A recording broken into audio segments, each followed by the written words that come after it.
So పుస్తకాలు చదువుకున్న వాళ్ళని సలహా అడిగినాము ఎట్లా రిపేర్ చేయాలనేది. దాని ప్రకారం అది రిపేర్ చేస్తాము. ఇప్పుడు మీకు తెలుసు కదా, ఈ మొత్తం గోదావరి జలాలకు శ్రీపాద ఎల్లంపల్లి అనేది గుండెకాయ లాంటిది, జంక్షన్ లాంటిది. మేడిగడ్డ అయినా, అన్నారం అయినా, సుందీలు అయినా వాళ్ళు ఏంటంటే అతి తెలివితేటలతో మామ అల్లుడు ఏమనుకుంటారంటే ఒక ఆయన స్వాతిముత్యం అనుకుంటాడు, ఇంకొక ఆయన ఆనిముత్యం అనుకుంటాడు. మేడిగడ్డ నుంచి ఎత్తితే అన్నారంలో పోయాలి, అన్నారంలో ఎత్తితే సుద్దిలలో పోయాలి, అక్కడ నుంచి ఎత్తితే శ్రీపాద ఎల్లంపల్లికి పోయాలి. ఒకే రకమైన సాంకేతిక నైపుణ్యంతో ఉన్నట్టు అన్నిటికీ దాంట్లో ఉన్న సమస్య ఒకే రకమైన సమస్య. నీకు గుండెకాయ లాంటి అక్కడి నుంచి మేడిగడ్డ దగ్గర నువ్వు ఎత్తితే ఏడబోయాలి, అన్నారంలోనే కదా పోయాల్సి. ఆడెత్తితే ఏడబోయాలి, సుద్దిలలో పోయాలి, ఆడెత్తితే ఏడబోయాలి. ఇంకా రాబోయే 4 రోజుల పాటు వర్షాలు విస్తారంగా కురుస్తాయని చెప్పి కూడా వాతావరణ శాఖ చెప్తా ఉంది. రాష్ట్ర ప్రభుత్వానికి మరి ఇంత జరుగుతుంటే, ప్రజలు ఇంత అవస్థల్లో ఉంటే, రాష్ట్ర ప్రభుత్వం ముఖ్యంగా గౌరవ ముఖ్యమంత్రి గారు మాత్రం నిన్ననేమో మూసీ నది సుందరీకరణ మీద వారు రివ్యూ చేసినట్టుగా చూసినాం. ఇవాళనేమో రాష్ట్రానికి ఒలింపిక్స్ ఎట్లా తేవాలని చెప్పి రివ్యూ చేస్తున్నట్టుగా ఇప్పుడే నేను టీవీలో చూసిన. పరిస్థితి ఎట్లా ఉంది అంటే, రోమ్ నగరం తగలబడుతుంటే ఆ చక్రవర్తి ఎవరో ఒక ఆయన నీరో చక్రవర్తి అని ఫిడేలు వాయించుకుంటూ కూర్చున్నాడట. అట్లా రాష్ట్రం వరదల్లో ఉంటే మూసీ సుందరీకరణ ముఖ్యమా, లేకపోతే రాష్ట్రానికి ఒలింపిక్స్ అనే డిస్కషన్ ముఖ్యమా, లేకపోతే ప్రస్తుతం పంట నష్టం ఎంత జరిగింది, ఆస్తి నష్టం ఎంత జరిగింది, ప్రాణ నష్టం ఎంత జరిగింది, ఎంతమంది విపత్తుల్లో ఉన్నారు, ఇది చూసుడు ముఖ్యమా? ఉండేటువంటి నర్సాపూర్ చెరువు యొక్క మత్తడిని దాదాపు 1 మీటర్ పాటు తొలగించడి, నీటిని మరి అటు శనిగరం చెరువు వైపు, ఇటు మందపల్లి వాగు వైపు మళ్లించడి, మరి నీళ్లను తొలగించగలిగాం. బట్ భవిష్యత్తులో కూడా ఇలాంటి క్లౌడ్ బ్రస్ట్ సిచ్యువేషన్స్ వచ్చినప్పుడు, ఇంత పెద్ద ఎత్తున వరద వచ్చినప్పుడు దాన్ని ఎలా తట్టుకోవాలి, దీన్ని ఏ రకంగా ముందుకు తీసుకుపోవాలనే దాని మీద కూడా టెక్నికల్గా ఇంజనీర్స్తో మాట్లాడి ఇలాంటి సిచ్యువేషన్ మళ్ళీ పునరావృతం కాకుండా కూడా తగిన జాగ్రత్తలు తీసుకునే ప్రయత్నం చేస్తాం. రైట్, అవి వీడియోలు. ఇక ఈ వరదకు సంబంధించి ఉన్న పరిస్థితి మీద రేవంత్ రెడ్డి గారు చేసిన వ్యాఖ్యలు, అలాగే కేటీఆర్ గారు చేసిన విమర్శలు, బండి సంజయ్ గారి పర్యటన, వీటన్నిటి గురించి ముందుగా మాట్లాడదాం. సీతారాం నాయక్ గారు చెప్పండి, ఎట్లా నిన్న జరిగినటువంటి ఈ వరద సహాయ చర్యలు కానీ ఇవన్నీ ఎట్లా జరుగుతున్నాయి, వరద పరిస్థితుల మీద మీ విశ్లేషణ ఏమిటి, కాళేశ్వరం ప్రాజెక్టుకి సంబంధించి రేవంత్ రెడ్డి గారు చేసిన వ్యాఖ్యల గురించి కూడా మాట్లాడండి. మీకు ప్యానెల్ ఉన్న మా దేవి ప్రసాద్ గారికి, అద్దంకి దయాకర్ గారికి, శ్రోతలందరికీ నమస్కారాలు. వాస్తవానికి ఎప్పుడైనా ఆంధ్రలో ఏదైనా వస్తే ఆ ప్రాంతంలో పెద్దగా సముద్రమే ఉంది కనుక అక్కడ ఎక్కువగా వర్షాలు పడి ప్రాబ్లం అవుతుందని మేము అనేక సార్లు సాయం చేయడానికి అటు వెళ్ళి అటు చూసేవాళ్ళం. కానీ ఆ పరిస్థితి లేకుండా ఈ గత కొద్ది రోజులుగా తెలంగాణలో క్లౌడ్ బర్స్ట్ అనేటువంటి పేరుతో పడుతున్నటువంటి వర్షాలు నిజంగా అతలాకుతలంగా చేస్తున్నాయి తెలంగాణను. వాస్తవానికి కూడా ఎన్నడూ లేదు. అసలు కామారెడ్డి లాంటి ప్రదేశంలో గతంలో కూడా వర్షాలు ఏం పడలేదు. కానీ ఇప్పటికి 42-43 సెంటీమీటర్ల వర్షం పడడం అనేది చాలా ఇదిగా ఉంది. అక్కడ చూస్తుంటేనే ఇబ్బందికరమైనటువంటి పరిస్థితి అక్కడ కనబడుతుంది. దాని కొరకు ఇక రాజకీయ పార్టీలు తిరగడం కంటే అన్ని పార్టీలు తిరుగుతాయి, చూడాలి, పనిచేయాలి. చేయకపోతే ఇక రాజకీయ నాయకులు కేవలం ఏదో ఫోటోలు వేసుకోవడానికి కాదు కదా.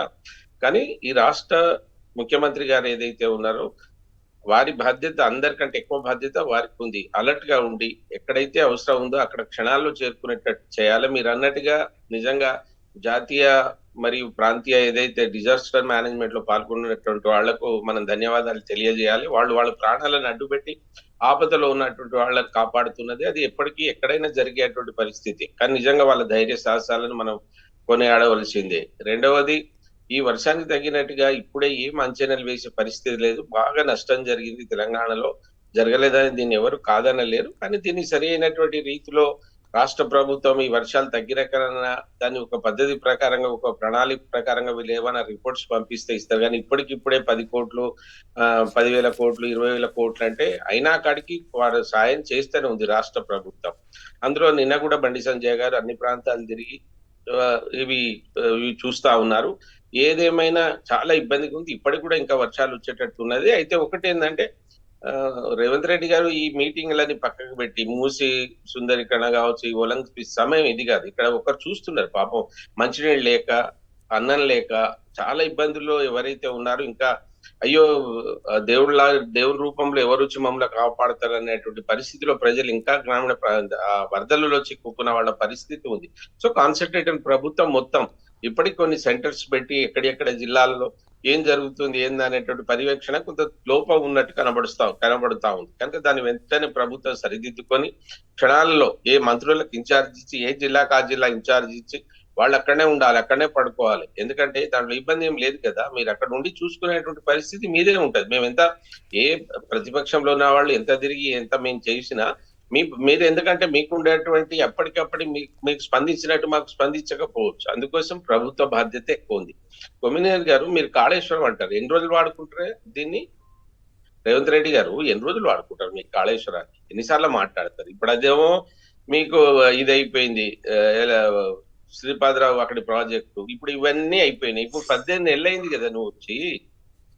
ఎందుకు ఈ మాటలు? ప్రజల దగ్గర నుంచి మీరు ఏదో పొందాలనుకుంటే ఇవి మాట్లాడుతుంటే మీకు చెడు పేరు తప్ప ఇంకా దీనిలో వచ్చేది ఏం లేదు. నిజంగా కూడా మీకు చిత్తశుద్ధి ఉంటే పోయిన ప్రభుత్వం కేసీఆర్ ఇవన్నీ వాళ్ళే కట్టిరు, వాళ్ళ మామ అల్లుడే కట్టిండు. ఒకడేమో ఇసుక ఎంత కలపాలని చెప్తే ఇంకోలేమో సిమెంట్ ఎంత కలపాలని చెప్పిరు, వాళ్ళు బదనామీ అయ్యారు అనుకోండి. ఎట్లా అవుతారు? నువ్వు చెప్తే అవుతారా?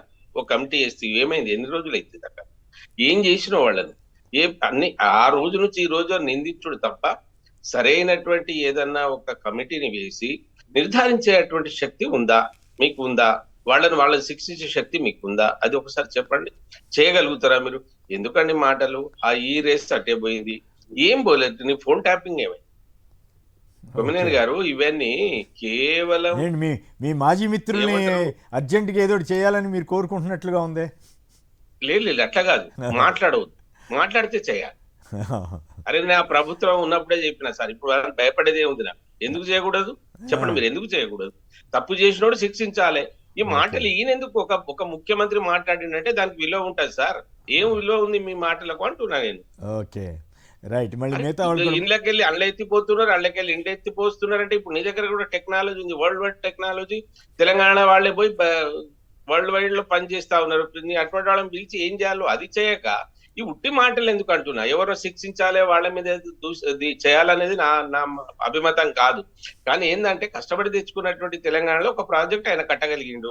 ఆ ప్రాజెక్ట్ లో ఇప్పుడు కమిషన్ వేస్తేవి ఏమైంది సార్? మీరే చెప్పండి. ఇప్పుడు ఫోన్ ట్యాపింగ్ రోజులు నడుస్తుంది.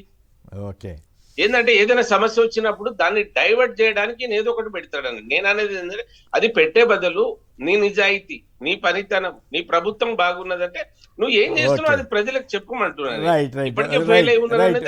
రైట్. ఓకే, మళ్ళీ వీటికి సమాధానం చెప్పాలి కదా దయాకర్ గారు. ఒకసారి దేవి ప్రసాద్ గారు కూడా మాట్లాడిన తర్వాత ఇద్దరికి దయాకర్ గారు సమాధానం ఇస్తారు. దేవి ప్రసాద్ గారు చెప్పండి, వరద సహాయ చర్యలు ఎట్లా ఉన్నాయి?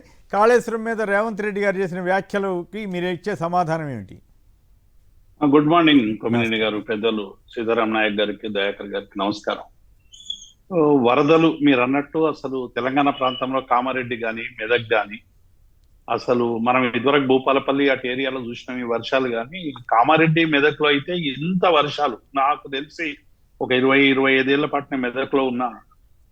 ఇన్ని వర్షాలు ఎప్పుడు కూడా వచ్చినటువంటి సందర్భాలు లేవు. క్లౌడ్ బ్రస్ట్ ఎక్కడో ప్రపంచంలో దేశాల్లో జరుగుతున్నటువంటి క్లౌడ్ బ్రస్ట్ ఒకేసారి మేఘమంతా ఇక్కడే చిలకరించినట్టు దాదాపు 47 సెంటీమీటర్ల వర్షాన్ని తట్టుకొని కూడా హ్యూమన్ లాస్ పెద్దగా జరగకపోవడం అనేటువంటిది ఇలా మనం అందరం కూడా అభినందించాలి కొమ్మినేని గారు. ఎందుకంటే ప్రజలు చైతన్యవంతమై కాపాడుకున్నా, లేకుంటే అక్కడ ఉన్నటువంటి ప్రజాప్రతినిధులు కావచ్చు, లేకుంటే అన్ని రాజకీయ పార్టీలకు సంబంధించినటువంటి నాయకులు కావచ్చు, ముఖ్యంగా అధికారులు, ఇంతకుముందు మీరు చెప్పినట్టు ఎన్డీఆర్ఎఫ్ కానీ, ఎస్పీలు కానీ, కలెక్టర్లు కానీ, కింది స్థాయి సిబ్బంది కానీ పైనుంచి సరైనటువంటి రీతిలో కొంత ఆలస్యమైనప్పటికీ కూడా, ఎందుకంటే బీహార్ ఎన్నికల సందర్భంగా ఈ వర్షాలు వస్తాయని వారికేం తెలుసు, కానీ బీహార్ కు పోవడం వల్ల మంత్రులందరూ కూడా, మా ఇన్ఛార్జ్ వివేక్ కానీ మిగతా మంత్రులు కానీ ఎక్కువ మంది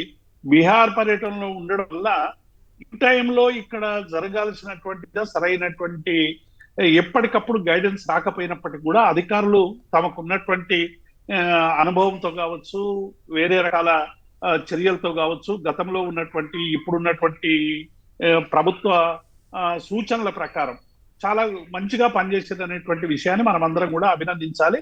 వర్ష చాలా కాంపెన్సేషన్ విషయం కావచ్చు, లేకుంటే వ్యవసాయం చాలా నష్టపోయింది. ఒకే వైపు ఏమో వర్షాలు ఆలస్యంగా రావడం వల్ల నాట్లేయడం, మిగతా వేయడం, ఈ ప్రాజెక్టులకు తప్పించి మిగతా ఏరియాలలో చాలా లేట్ కావడం వల్ల వ్యవసాయం ఇప్పటికే కొంత ఇబ్బందికరమైనటువంటి పరిస్థితిలో ఉన్నటువంటి నేపథ్యంలో ఈ అధిక వర్షాల వల్ల రైతులందరూ కూడా పెద్ద ఎత్తున నష్టపోయినటువంటి సందర్భాన్ని చూస్తా ఉన్నాం. కాబట్టి వర్షంలో ఉన్నటువంటి దీన్ని మనుషుల్ని కాపాడుకోవడం, వనరుల్ని కాపాడుకోవడం ఒక ఎత్తు అయితే, వర్షం తగ్గినాక రైతులకు సంబంధించినటువంటి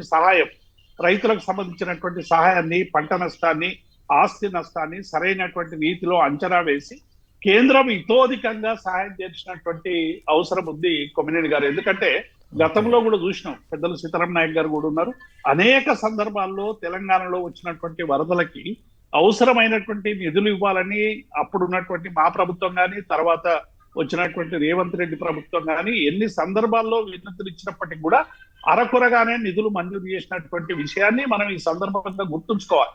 కాబట్టి ఇప్పటికైనా ఇది ఒక డిసాస్టర్ లాగా అనేక జిల్లాలు కూడా పెద్ద ఎత్తున ఇబ్బందుల్లో ఉన్నాయి. కాబట్టి కేంద్రం ఇతోధికంగా సహాయం చేయాలి. ముఖ్యమంత్రి గారు యుద్ధ ప్రాతిపదికన, ఇంతకుముందే మా పెద్దలు సీతారాం నాయక్ గారు అన్నట్టు మంత్రులు అందరూ కూడా హెడ్ క్వార్టర్ లో ఉండి అధికారులను ఎప్పటికప్పుడు సమన్వయం చేయాలి కొమ్మినేని గారు. ఎందుకంటే ఎప్పటికప్పుడు సమన్వయం చేయడం. ఓకే, అవన్నీ మీరు సలహాలు ఇస్తున్నారు. యాజిటీగా గవర్నమెంట్ బాగానే పనిచేసిందా లేదా? నేనేమంటే బంద్ చేసి, ఇప్పుడు కొమ్మినేని గారు ఈ వర్షాల వల్ల, వరదల వల్ల ఒకవైపు రైతులందరూ కూడా ఇబ్బందులు పడతా ఉంటే రాజకీయాలు చేయడం సరైనది కాదు కొమ్మినేని గారు. కానీ ప్రభుత్వం చేస్తున్నటువంటి తీరు, నేను అందుకే చెప్పిన కదా, ఒక వైపేమో వరదలు వస్తా ఉంటే ఇంకొక సమస్యల మీద రివ్యూ చేయడం కావచ్చు, లేకుంటే మన బీహార్ ఎన్నికల సందర్భంగా అక్కడికి పోయి మంత్రులందరూ వల్ల 25-26 గంటల తర్వాత ప్రభుత్వం స్పీడ్ గా స్పందించేటువంటి అవకాశం ఉంది. అందరూ ఇక్కడే చేసి ఉంటే, కొద్దిగా ఇన్ టైంలో చేసి ఉంటే ఇంకా కొంత మెరుగ్గా సహాయ చర్యలు జరిగేటువంటివి. చాలా మందికి ఫుడ్ కానీ, వాటర్ ప్యాకెట్స్ కానీ అక్కడికక్కడ డ్రోన్ల ద్వారా సరఫరా చేసేటువంటి అవకాశం వచ్చింది. ఇన్ టైంలో హెలికాప్టర్ లేవు కొమ్మినేని గారు. ఇన్ టైంలో హెలికాప్టర్ లేకపోవడం వల్ల కూడా ఈ అందరికి కూడా ఎక్కడెక్కడైతే ఎవరెవరికైతే ఇబ్బంది ఉందో వారికి అవసరమైనటువంటి మౌలిక సౌకర్యాలు కల్పించడంలో ఇబ్బంది ఏర్పడింది అనేటువంటి మాట వాస్తవం. కాళేశ్వరం గురించి రేవంత్ రెడ్డి గారు చేసిన రెండోది ఇంకొక డిమాండ్ కూడా, ఎందుకంటే దయాకర్ గారు ఉన్నారు కాబట్టి, ఎన్నికలకు సంబంధించినటువంటి ఒక షెడ్యూల్ వచ్చింది. గ్రామ పంచాయతీలకు సంబంధించినటువంటి ఎంపీటీసీలు ఓటర్ ఎలక్షన్ కి సంబంధించినటువంటి షెడ్యూల్ సవరణ చేయాలి కొమ్మినేని గారు. ఎందుకంటే ఇలా రైతాంగం అంతా, ప్రజలందరూ కూడా వరదల్లో నష్టాల్లో ఉంటే ఓట్ల వాళ్ళ పేరుందా లేదా అని గ్రామాల్లో చూసేటువంటి పరిస్థితి లేదు. తీవ్రమైనటువంటి ఇబ్బందులు ఉన్నటువంటి నేపథ్యంలో వీలైనంత మేరకు రాష్ట్ర ప్రభుత్వం చొరవ తీసుకొని స్టేట్ ఎలక్షన్ కమిషన్ ద్వారా ఈ కొంత 4-5 రోజులు దీన్ని జరిపించినట్టయితే రైతులు కానీ, ప్రజలు కానీ ఎన్నికలకు సంబంధించినటువంటి అంశాలు ఉంటాయనేటువంటి విషయాన్ని నేను ఈ సందర్భంగా స్పష్టం చేస్తాను. కాళేశ్వరం గురించి కొమ్మినేని గారు ఈ చర్చ మనం చాలా కాలం, రెండు సంవత్సరాలుగా, అంతకుముందు 1 సంవత్సర కాలం ముందు కూడా కాంగ్రెస్ పార్టీ కానీ అందరం కూడా అనేక చర్చలు చేస్తా ఉన్నాం. కమిషన్ వేసింది, రేపు శాసనసభలో పెడతామంటున్నారు. డెఫినెట్ గా శాసనసభలో పెట్టిన తర్వాత ఏం జరుగుతుంది? ఇప్పుడు రేవంత్ రెడ్డి గారు ఏమన్నారు, పల్లి దగ్గరికి పోయి ఇది మేము కాంగ్రెస్ కట్టింది కాబట్టి ఇది ఇంటాక్ట్ ఉంది అని చెప్పేటువంటి ప్రయత్నం చేసిండ్రు. ఎల్లంపల్లి ఎప్పుడు పూర్తి అయింది అనేటువంటి విషయం దయాకర్ గారికి కూడా తెలుసు. నేను ఏమంటున్నా, ఇప్పటికి కూడా మేడిగడ్డ కూడా 2 పిల్లర్లో 3 పిల్లర్లో ఇంకా ఎక్స్టెన్షన్ గా ఇంకేమన్నా 2-3 పిల్లర్లకి ఇబ్బంది కలిగినా ఆ బ్లాక్ తీసేసి మళ్ళీ రిపేర్ చేసుకొని నీటిని నింపేటువంటి అవకాశం ఉంది. ప్రజల సొమ్ముతో నిర్మించబడినటువంటి కాళేశ్వరం ప్రజల అవసరాల కోసం దాన్ని బాగు చేయాల్సినటువంటి బాధ్యత కూడా ఈ ప్రభుత్వం మీద ఉంది. నేను ఏమంటున్నా, ఇప్పుడు మీరు ఇన్ని లక్షల క్యూసెక్ల నీళ్ళు వచ్చినా సుందిళ్ళకు కానీ, లేకుంటే మిగతా రిజర్వాయర్లకు కానీ, మల్లన్న సాగర్ కానీ, రంగనాయక సాగర్ కానీ, మిగతా ప్రాజెక్టులకు ఎక్కడ కూడా ఏ రకమైనటువంటి ఇబ్బందులు లేకుండా అవి ఇంటాక్ట్ గానే ఉన్నాయి. ఎక్కడైనా కాలువలకు చిన్న గన్లు పడడం మినాయించి టోటల్ గా ఇంటాక్ట్ ఉన్నాయి. కాబట్టి ఇప్పటికైనా ప్రభుత్వం ఆ కాళేశ్వరం మీద ఏం చర్య తీసుకుంటుందో చూద్దాం, దానికి సంబంధించినటువంటి అంశాలు మాట్లాడదాం. కానీ ఇప్పటికైనా ఈ బురదల సందర్భంగా కూడా కాళేశ్వరం మీద మాట్లాడి దాన్ని పక్కకు తిప్పించి, ఇప్పుడు చాలా ముఖ్యమైనటువంటి అంశం వరదల్లో ఉన్నటువంటి రైతు రైట్, ఓకే, రైట్, ప్రజల్ని ప్రియారిటీగా ఉండాలి. Right. ఇప్పుడు కూడా అక్కడ కూడా ప్రతిపక్షాల మీద మాట్లాడడం అనేటువంటిది ఇది సరైనది కాదనేటువంటిది నా అంటే అభిప్రాయం. మీరు కేటీఆర్ గారు వాళ్ళు కూడా మాట్లాడుతున్నారు కదా, మాట్లాడకుండా ఎందుకుంటారు? నేను కొమ్మినేని గారు, కేటీఆర్ అయినా హరీష్ రావు అయినా ఏం మాట్లాడు కొమ్మినేని గారు? హరీష్ రావు గారు అధికారులను అభినందించిండు, మీరు రివ్యూలు దీని మీద పెడితే బాగుండేది అన్నాడు. ఇన్ టైంలో మీరు చేస్తే వరద నష్టానికి సంబంధించినటువంటి విషయాలే మాట్లాడింది తప్ప వేరే విషయాలు ఎక్కడ ఓకే, దయాకర్ గారు ఏం చెప్తారో విందాం. దయాకర్ గారు చెప్పండి. కొంత అభినందిస్తూనే కొంత విమర్శలు కూడా చేశారు. కాళేశ్వరం గురించి ఇప్పుడు రేవంత్ రెడ్డి గారు మాట్లాడాల్సిన అవసరం ఏముంది అనే చర్చ కూడా వచ్చింది. వీటన్నిటికీ మీరు సమాధానం చెప్పండి. గుడ్ మార్నింగ్ కొమ్మినేని గారు, ఇద్దరు పెద్దలకు కూడా.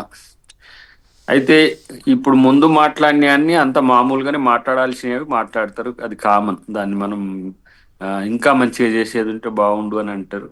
సరే, ఒక ముగ్గురిని కోల్పోయాను, అది బాధాకరమే. ఇంకా ప్రాణ నష్టం జరగకుండా జాగ్రత్త పడడం ఒకటి.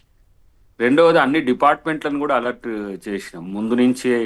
అది ఈ వర్షం వస్తుంది, ప్రిడిక్షన్స్ ఉన్నాయి కాబట్టి మనకు వాతావరణ శాఖ నుంచి వచ్చిన హెచ్చరికలను బట్టే ఎక్కడికక్కడికి కలెక్టర్లు, ఎస్పీలతో పాటు క్షేత్రస్థాయిలో ఉండే ఎంఆర్ఓస్ వరకు మనం ఆర్గనైజ్ చేయగలిగినాం. రెండవది, ఆ వర్షాలు వచ్చేటప్పుడు మంత్రులు కూడా ఏ జిల్లా ఇన్ఛార్జ్ మంత్రి ఆ జిల్లాకు ఎక్కడెక్కడ ఏం జరుగుతున్న అంశాల పట్ల అందరికి కూడా ఆ పని పురమాయించిన మాట అందరికి తెలుసు.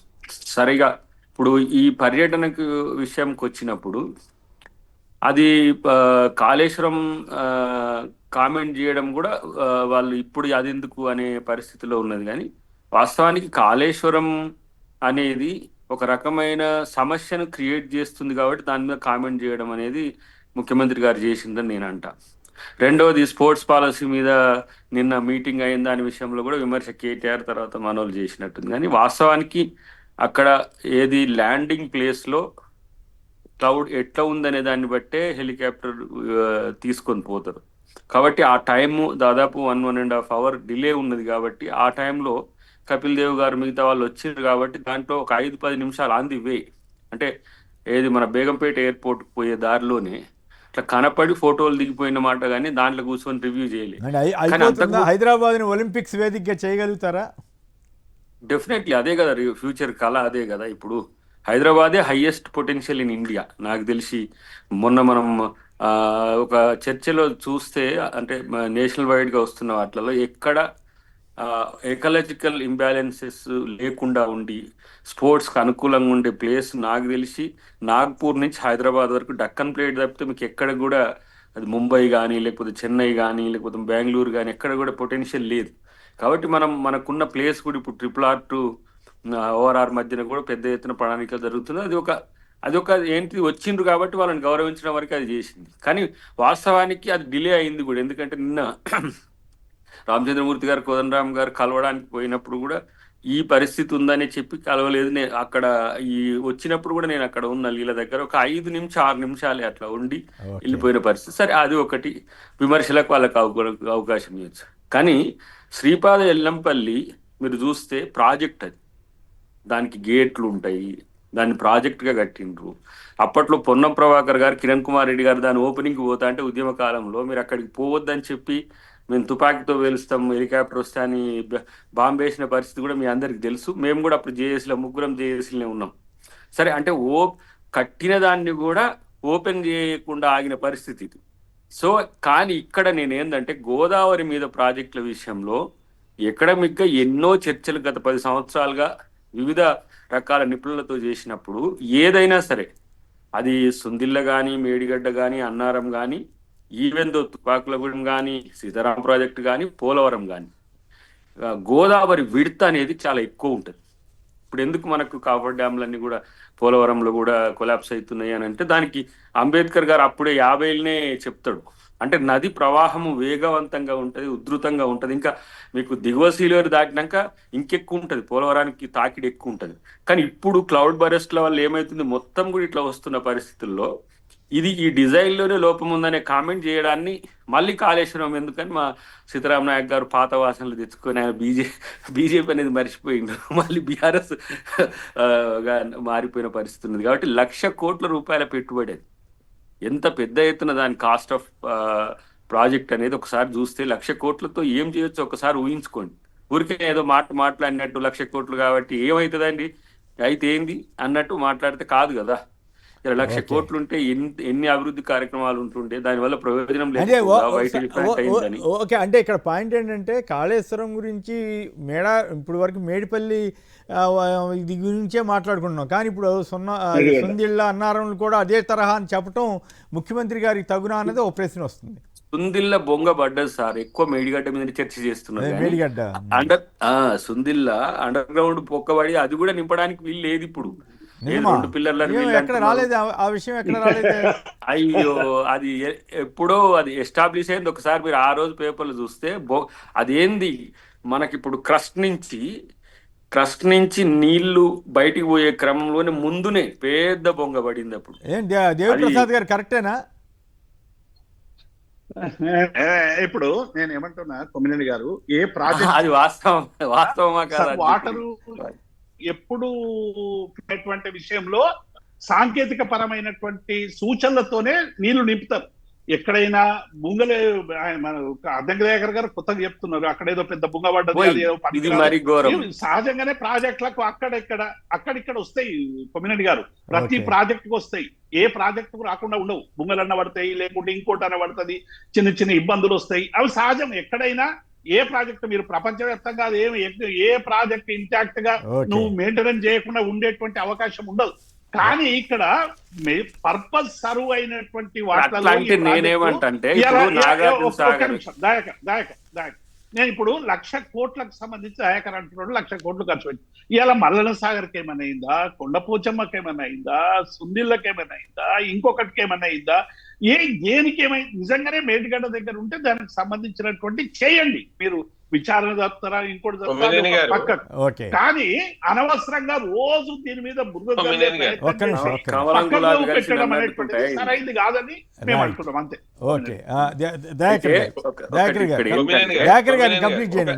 ఒక నిమిషం మీరు మాట్లాడదురు సిద్ధరామ్ నాయక్ గారు. అయితే ఇక్కడ ఏంటంటే, మనము ఎల్లంపల్లి నుంచే మీరు తుమ్మిడిటి నుంచి కట్టుకొచ్చిన ఎల్లంపల్లిలో 2 లిఫ్ట్లు పోసుకొని మళ్ళీ ఈ ఎన్ రూట్ మొత్తం కూడా సేమ్.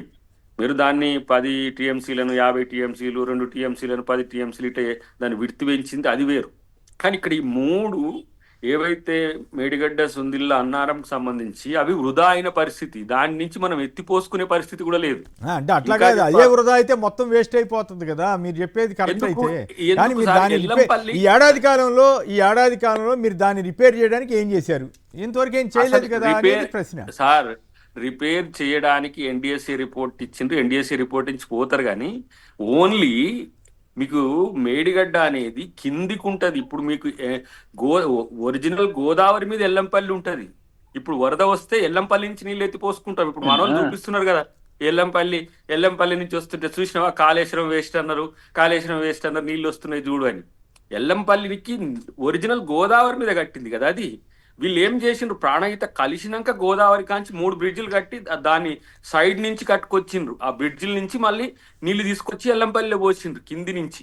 కాబట్టి ఇప్పుడు సమస్య ఆ 3 బ్రిడ్జిలతోని కావట్లేదు. ఒకటి అన్నారం నుంచి తెచ్చుకోవచ్చు, సుందిల నుంచి తెచ్చుకోవచ్చు అని ఒక ప్రత్యామ్నాయ ఏర్పాట్ల గురించి ఎవరు ఇంజనీర్లు చెప్తున్నారు, తర్వాత మేధావులు చెప్తున్నారు, ఇదంతా ఒక ఎత్తు.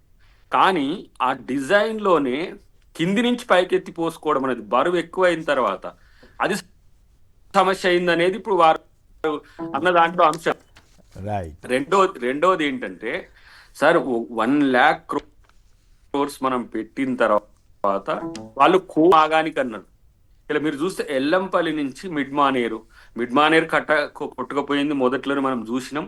మిడ్ మానేరు కూడా కాంగ్రెస్ కట్టింది, మానేరు కాంగ్రెసే కట్టింది. అక్కడి నుంచి ఇక్కడికి ఎన్ రోడ్ లో కెనాల్ తవ్వగలిగింది. కానీ ఇలా మీకు ఎక్కడ సార్ కొండపోచమ్మ అట్టనే ఉండే, ఇంకా మల్లన సాగర్ ఇంకా కంప్లీటే కాకపోయా, రంగనాయకం అయిపోయింది, సిద్దిపేట కాబట్టి మనోడు చేసుకున్నాడు హరీష్ రావు.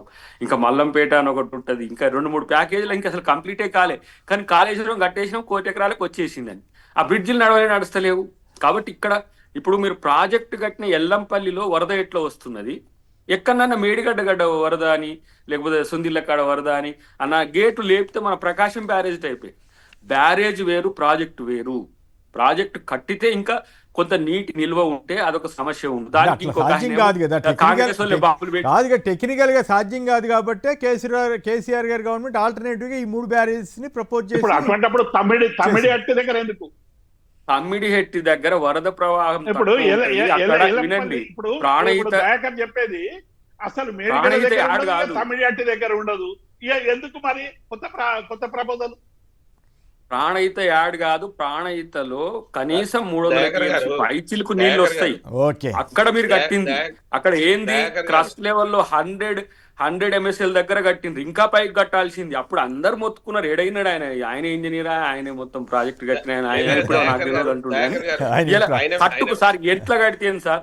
అది ఉన్నది పోచారం ప్రాజెక్ట్ ఉన్నది సార్, ఎప్పుడో వెనకటికి నిజాములు కట్టినరో ఏదో, నిజాం సాగర్ కూడా వెనకటికి ఎప్పుడో 100 సంవత్సరాల క్రితం కట్టినాయి, ఇంకా పోస్తున్నాయి సార్ అవి. ఇప్పుడు శ్రీరామ్ సాగర్ ఏమైనా సమస్య అవుతుందా? అంటే అట్లా కాదు,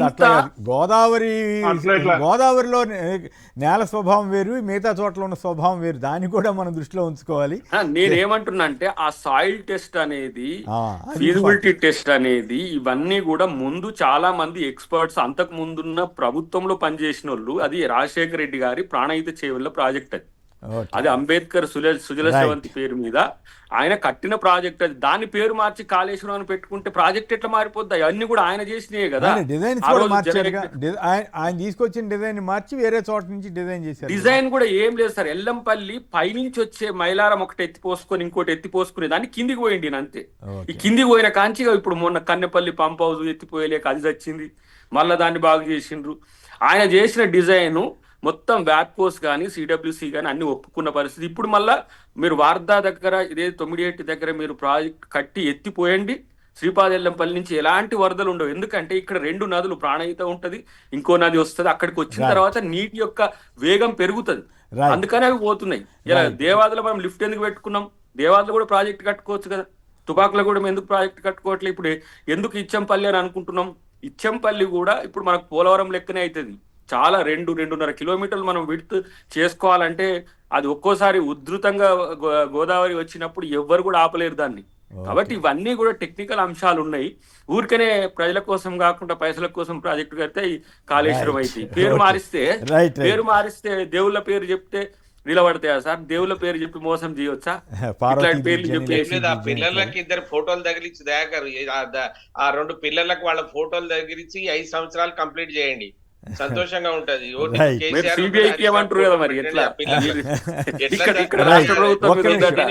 పవన్ గారు హైదరాబాద్ నుంచి, పవన్ గారు నమస్కారం, మాట్లాడండి. తుమ్మడి హట్టి దగ్గర మీరు ప్రాజెక్ట్ కట్టి ఉంటే ఇది జరిగేదా? రైట్. ఆ ప్రాజెక్ట్ లేకుంటేనే మొత్తం డబ్బులు ఆడ తీసుకుంటేది.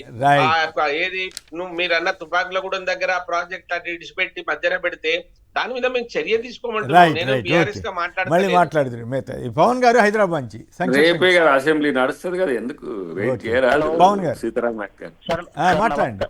నమస్కారం అండి. నమస్కారం. అయితే ఇప్పుడు మనకు కాళేశ్వరం ప్రాజెక్టు గురించి పెద్ద రాజకీయమే చేస్తారు సార్. అది ఏమన్నా కానీ కట్టిండ్రు చేసిండ్రు, కానీ దాన్ని ప్రజలకు రాష్ట్రానికి ఉపయోగించేటట్టు వీళ్ళు చేయొచ్చు కదా సార్. 1.5 year అయిపోయింది కదా. అవును. అయితే ఇంకొకటి, ఇప్పుడు ఆయన కట్టిండు, ఏదో ఒకటి కట్టిండు, ముందుకేసిండు, స్టెప్ వేసిండు, గుడ్డో బ్యాడో ఓకే సంథింగ్ అయింది. కాళేశ్వరం అంటే ఓన్లీ 3ఏనా సార్? దయాకర్ గారు చాలా ఉద్యమకారుడు, ఆయన చాలా మంచి మాట్లాడతాడు. ఆయన కాళేశ్వరం మొత్తము వేస్ట్ అన్నట్టే మాట్లాడుతున్నాడు. కాళేశ్వరం అంటే ఓన్లీ 3 బ్యారేజ్లేనా సార్? ఎన్నో కిలోమీటర్ల టనల్స్ ఉన్నాయి, కాలువలు ఉన్నాయి, ఎన్నో బ్యారేజ్లు ఉన్నాయి. అవన్నిటిని తీసేసి 3నే చెప్తే ఎట్లా సార్? అది వాళ్ళు చెప్పదలుచుకుని చెబుతారు కానీ మీరు అడిగిన చెబుతారా? చాలా తప్పు కదా సార్ అట్లా. అది రాజశేఖర రెడ్డి గారు ముందే కట్టిండ్రు, అది తెలుసుకో తమ్ముడు. అది ప్రాణహిత చేవెళ్ల ప్రపోజల్ మార్చారు. ఇంకోటి 2 ఇంట్రెస్టింగ్ విషయాల్లోకి వెళ్లాల్సి ఉంది. ఒక్క నిమిషం. రామారావు గారు, రామకృష్ణ గారు ఖమ్మం నుంచి సంక్షిప్తంగా మాట్లాడండి. నమస్కారం సార్. సంక్షిప్తంగా సార్, ఏం సార్ ఇప్పుడు ఈ ఇచ్చంపల్లి అనేది, మనం ఈ ఎల్లంపల్లి అనేది సార్ యాక్చువల్ గా మన రాజశేఖర రెడ్డి గారు ఉన్నప్పుడు మన జలయజ్ఞంలో భాగంగా చేసిన ఎల్లంపల్లి సార్. దాన్ని దానితో ఏమైందంటే మహారాష్ట్ర తోటి గొడవల వల్ల అక్కడ ప్రాణహిత మీద కట్టేది కాక 52 మీటర్లు 152 మీటర్లు అనేసి కాడ అనుమతులు రాక ఏం చేయాల్సింది కేసీఆర్ గారు ప్లాన్ గా, అంటే ఇది మనిషికి 2 కిడ్నీలు ఉంటాయి సార్. ఆ టైప్ లో ఇది ఒక కిడ్నీ, ఎల్లంపల్లి అనేది ఒక కిడ్నీ లేకుండా మనిషి ఇంకో ఎట్లా పనిచేస్తుందో. ఇప్పుడు మొన్నటిదాకా శ్రీరామ్ సాగర్ లో వరద లేదు సార్, అసలు గోదావరిలో వరద లేదు. కేసీఆర్ గారు బాబ్లీ ప్రాజెక్ట్ గోడలు ఉన్నాయి. ఆ రోజుల్లో వరదలు లేనప్పుడు ఏం చేసినట్టే ఆటోమేటిక్ గా అక్కడ మనం అక్కడ ప్రాణిత కాడ చేయదు కదా కాబట్టి కింద అక్కడ మన గోదావరిలో కట్టుకుంటాం వల్ల మనకు వచ్చే 900 టీఎంసీలు మినిమం నికర జలాలను వాడుకోవాలంటే ఓన్లీ 2 కిడ్నీ లాగానే ఇది మెయిన్. ఇప్పుడు సార్ ఇది మెయిన్ కాళేశ్వరం అనేది ఓన్లీ 2 కిడ్నీ లాగా అడ్డం పెట్టింది అంతే సార్. ప్లాన్ కోసం 900 మీరు ఈ కాళేశ్వరం అనేది అవసరం అనేది మీ అభిప్రాయం? అవసరం సార్, ఎప్పుడు అవసరం సార్ చెప్తాను సార్. ఈ వరదలు లేనప్పుడు అవసరం పడుతుంది సార్. ఇప్పుడు వరదలు వస్తున్నప్పుడు ఎల్లంపల్లి తోటి చాలు సార్. ఎల్లంపల్లి నుంచి మొత్తం ఎన్ని వస్తాయి sir, Ranganaya sir, Mallanna Sagar, Gannamalla, irrigation subject ఒకటి మాత్రం వాస్తవం. కేసీఆర్ గారు కానీ రేవంత్ రెడ్డి గారు కానీ వాళ్ళ వాదోపవాదాలు చర్చలు వీటి ఫలితంగా మొత్తం జనసామాన్యానికి కూడా ఇరిగేషన్ మీద ఒక మంచి పట్టు వస్తున్నట్టు అవగాహన వస్తున్నట్టు. అంతవరకు రామకృష్ణ గారు మిమ్మల్ని అభినందించాలి. అంతవరకు రైట్. ఎనగంటి రవికుమార్ గారు మాట్లాడతారు. ఎనగంటి రవికుమార్ గారు నమస్కారం. నమస్కారం అండి. సార్ ఇప్పుడు ఈ ఫ్లాష్ ఫ్లడ్స్ గోదావరి కృష్ణా మీద గోదావరి ఎక్కువ ఫ్లడ్ వస్తుంది. ఈ పరిస్థితుల్లో ఈ భవిష్యత్ దృష్టిలో పెట్టుకుని కాళేశ్వరం ఈ రిపేర్లు ఇతర విషయాలు అందరూ చెప్తా ఉన్నారు.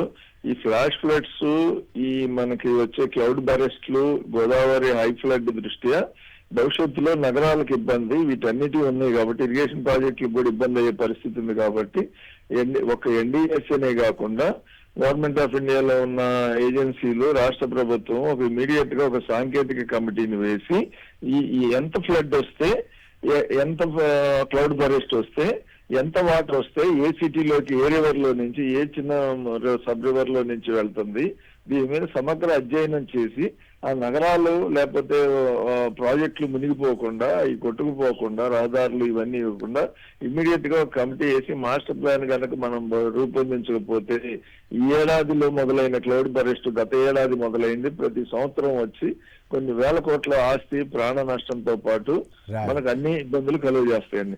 కాళేశ్వరంలో ఎన్ని మాట్లాడుతున్నా TOR PC goes commission TOR ఇచ్చిన దాంట్లోనే ఓన్లీ బ్యారేజ్ విషయం మాట్లాడారు తప్ప దాంట్లో అందరూ కాంగ్రెస్ 100 సార్లు చెప్పింది, 1000 సార్లు చెప్పారు 150,000 కోట్లు వేస్ట్ అయింది, 1,00,000 అవినీతి ఓకే అవినీతి జరిగింది. టీఓఆర్ లో మీరు టర్మ్స్ ఆఫ్ రిఫరెన్స్ లో ఏజెన్సీకి అయాచిత లబ్ధి జరిగిందా, ఆ డబ్బులు అంత ఖర్చు చేయడం కరెక్టేనా కాదా అని చెప్పి టీఓఆర్ లోనే ఇవ్వలేదండి. కనీసం గోస్ట్ కమిషన్ లో లేదు. మరి వీళ్ళు విజిలెన్స్ లో చేస్తారు కదా, తెలివిగా terms of reference పెట్టారనుకోవాలా?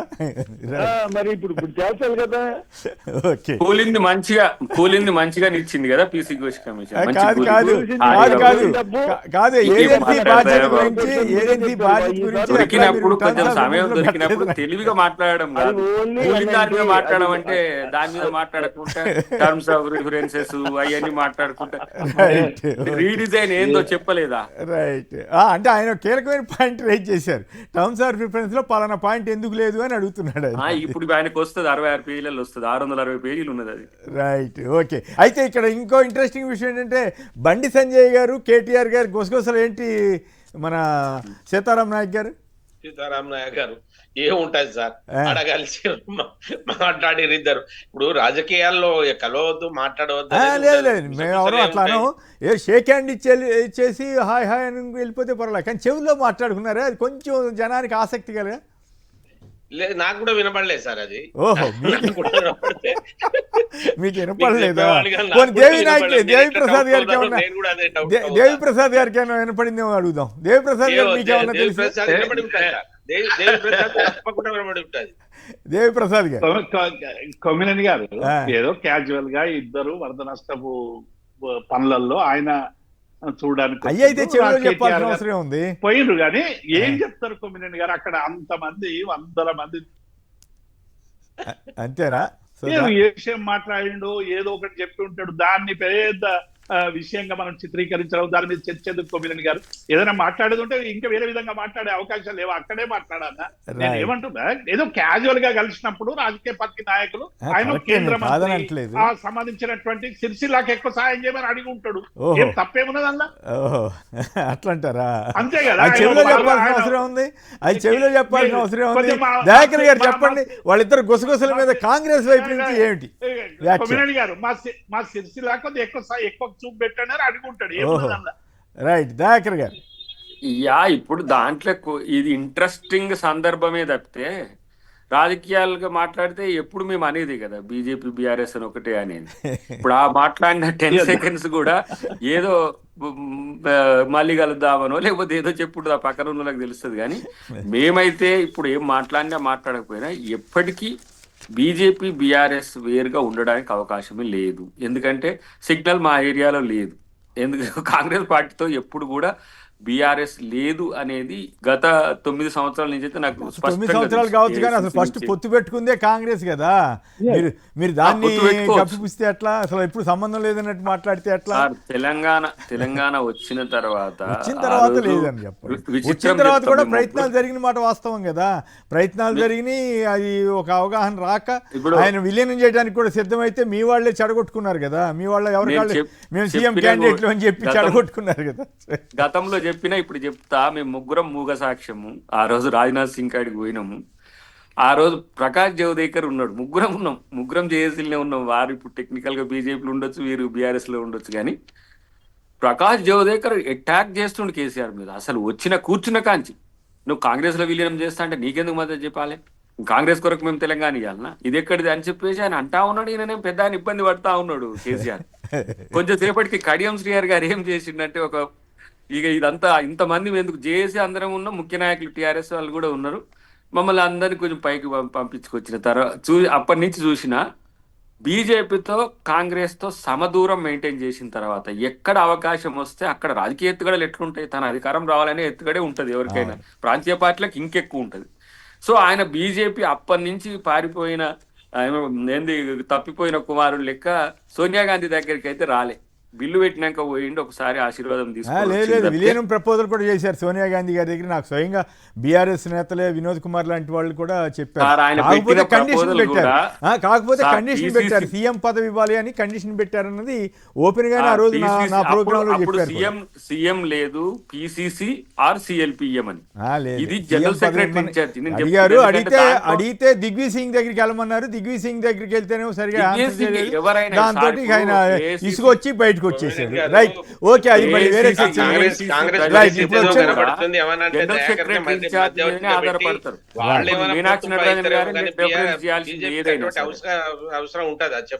Right. Dayakar గారు చెప్పండి, ఎన్డీఏకి 324, ఇండియాకి 208 సీట్లేనంట.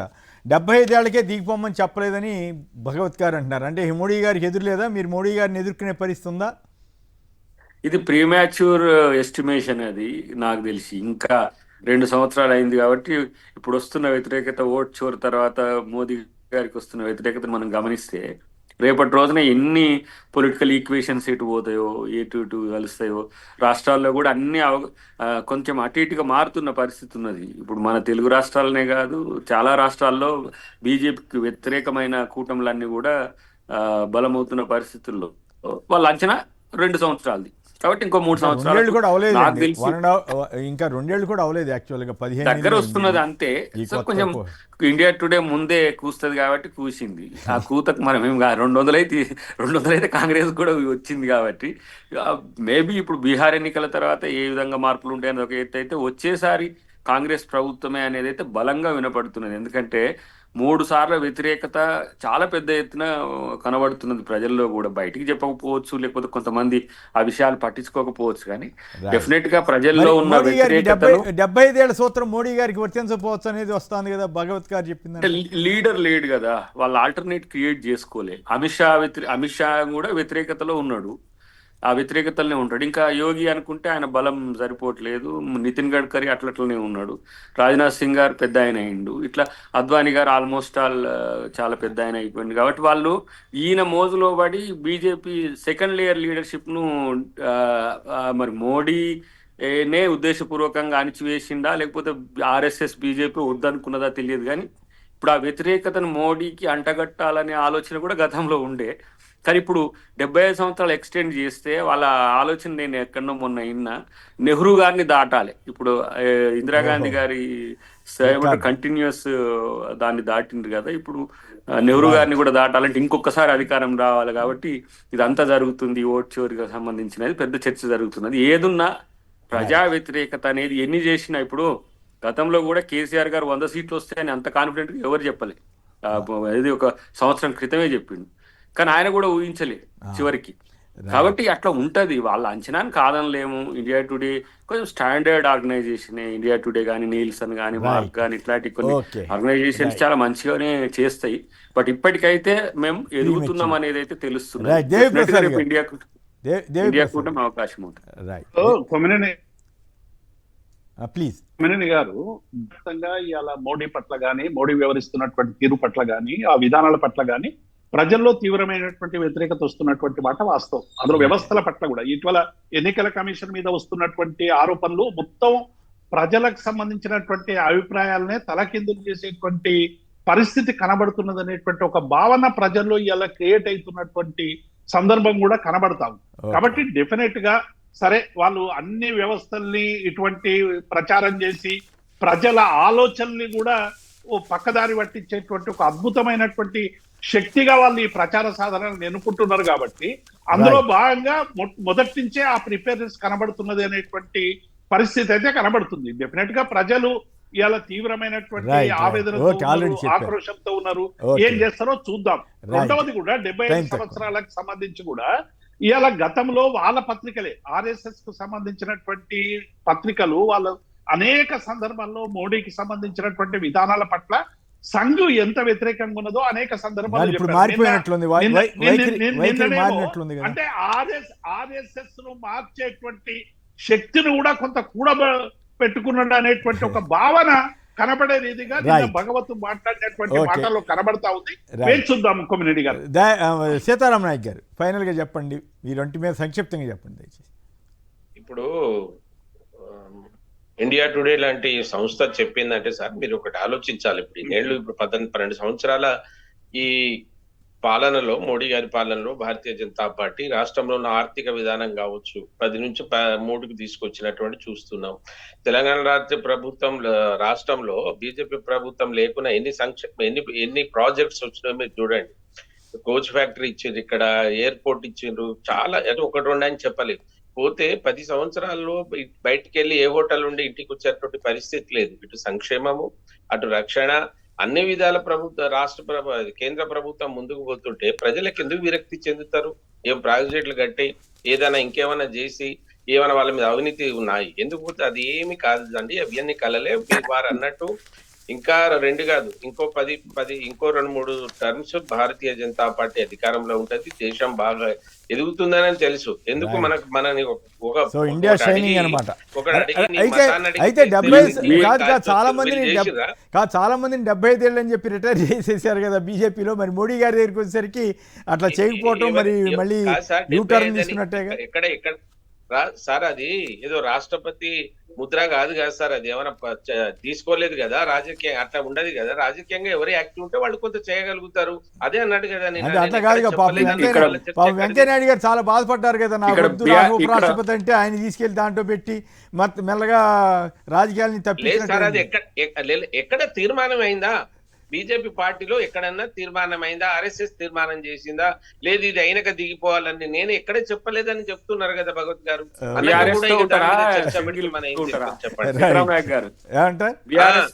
సింగిల్ తెలంగాణలో ఏంటిది? బండి కలుపుతాడా, లోకేష్ కలుపుతాడా? ఏంటిది అది? తెలంగాణలో రేవంతే కలుస్తాడు. ఎవరు కలవరు, నీ రేవంతే వచ్చి కలుస్తాడు. అంటే బీజేపీ వచ్చి కాంగ్రెస్ లో కలుస్తాడు. రాష్ట్రాలను పరిపాలిస్తున్నటువంటి మాకు అవసరం ఏంటి? కాదు, సీతారాం గారు చెబుతున్నారు రేవంత్ రెడ్డి గారు వచ్చి బీజేపీలో చేరతారని మీరు అంటున్నారా? 100%. మీ దగ్గర ఆధారం? మాకేమవసరం? చేరితే తీసుకోవాలి కదా. అరే గిజ కొట్టుకుంటున్నారు. అంటే అట్లా కాదు. ఒక రాజకీయ వర్గాల్లో ఒక టాక్ ఉంది. చంద్రబాబు గారు ఏమో రేవంత్ రెడ్డి గారి ద్వారా రాహుల్ గాంధీ తోటి హాట్ లైన్ పెట్టుకున్నారంట. రేవంత్ రెడ్డి గారేమో చంద్రబాబు గారి ద్వారా మోడీ గారితో ఏమైనా హాట్ లైన్ పెట్టుకున్నారా అన్నది ఇప్పుడు ప్రశ్న వస్తుంది అనమాట. రైట్ రైట్ చూద్దాం. నేను అందుకనే నేనేం అడిగినా అంటే మీరు బీజేపీ బీఆర్ఎస్ తో ఉంటారా, మీరు ఇండిపెండెంట్ ఉంటారా అన్నది. అందుకే బండన్న కలుపుతాడా లోకేష్ కలుపుతాడా అని చెప్పి లోకేష్ ఏమో తమ్ముడు బండన్నేమో అన్నా కదా. అంటే ఇక్కడ టీడీపీతో కలవమని ఇక్కడ వాళ్ళు చెబుతున్నారు, కలుస్తారు ప్రచారం. 8 మంది ఎంపీలు 8 మంది ఎమ్మెల్యేలు వచ్చి బండన్న అన్న కాబట్టి కలిసిన లోకేష్ తమ్ముడు కాబట్టి కలిసిన రెండు చాయిసెస్ ఉన్నాయి. అంటే లోకేష్ అట్లా కాదుగా, తెలుగుదేశం వాళ్ళు మీతోటే స్నేహంగా ఉన్నారు కదా. ఇక్కడ తెలంగాణకు వచ్చేసరికి దయాకర్ గారు నాకు తెలిసి అయితే ఇప్పట్లో బీజేపీని చంద్రబాబు గారు బీజేపీని వదలరు, ఇక్కడ కాంగ్రెస్ ని వదలరు. భలేవాళ్లే మీరు. ఆయన రెండు పార్టీలు ఆయన జేబులో పెట్టి తిరుగుతా ఉంటే కాంగ్రెస్ గతంలో ఉన్నాడు కానీ చంద్రబాబు గారు ఇప్పుడు కాంగ్రెస్ లేదు ఇండైరెక్ట్ గా ఉన్నారు. ఆ వాస్తవం మీకు తెలుసు, అందరికీ తెలుసు, ప్రపంచం అందరికీ తెలిసిన వాస్తవం కదా అది. రైట్. యానాదయ్య గారు, అద్దంకి దయాకర్ గారు, ప్రొఫెసర్ సీతారాం నాయక్ గారు, దేవి